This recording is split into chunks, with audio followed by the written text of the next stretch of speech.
Have you ever felt that something big is about to happen? That the world is changing faster than ever before, and not always for the better? You're not alone. Many people are looking at the headlines, the global events, and the turmoil around us and asking, what is going on?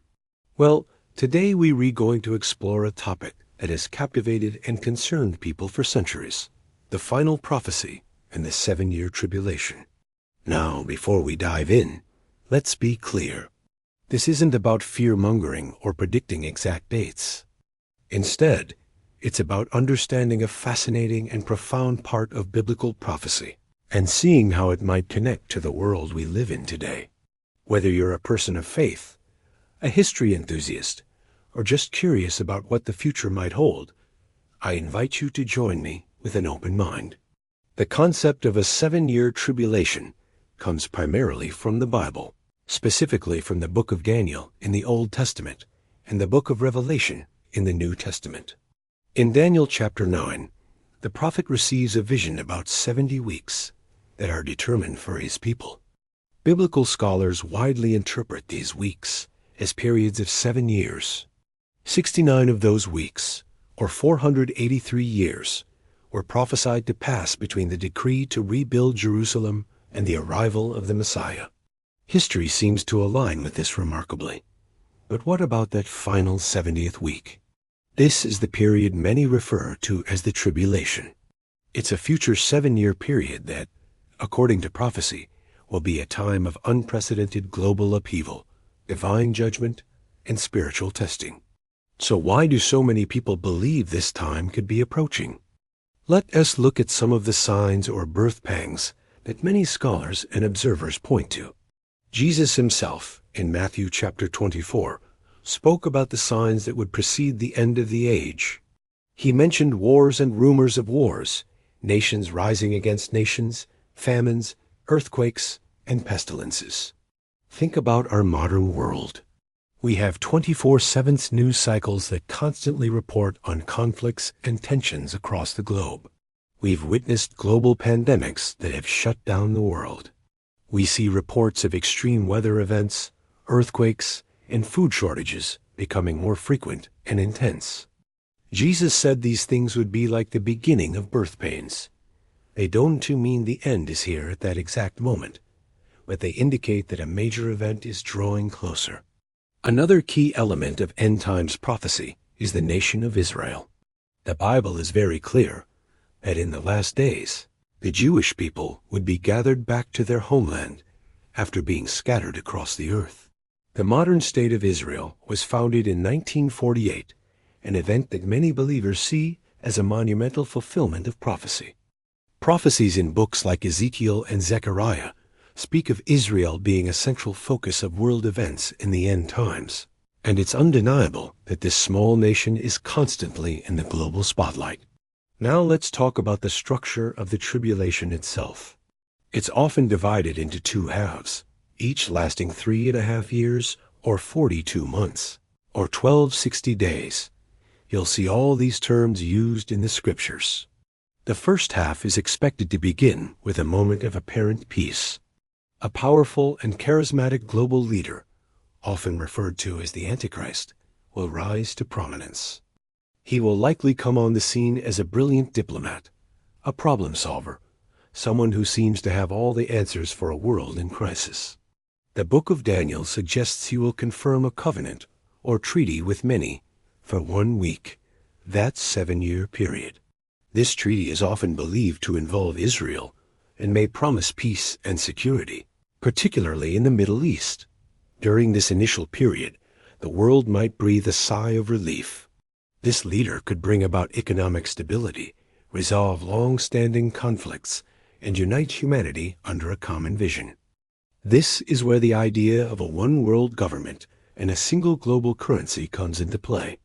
With advancements in digital currency and global interconnectivity, the framework for such a system is more plausible today than ever before. People will likely be so desperate for peace and security that they will willingly embrace this new world order. But this peace will be a fragile and deceptive illusion. The book of Revelation describes this leader riding a white horse, conquering not with weapons at first, but with diplomacy and promises. But following him are other horsemen, representing war, famine, and death. This indicates that the peace he brings will quickly unravel. The midpoint of the 7 years is a dramatic turning point. According to 2 Thessalonians and the book of Revelation, this world leader will break the covenant he made. He will enter a rebuilt Jewish temple in Jerusalem, declare himself to be God, and demand worship from all people. This act is referred to as the abomination of desolation. This event kicks off the second half of the tribulation, a period known as the Great Tribulation. Jesus described this time in Matthew 24 as a time of great distress, unequaled from the beginning of the world until now, and never to be equaled again.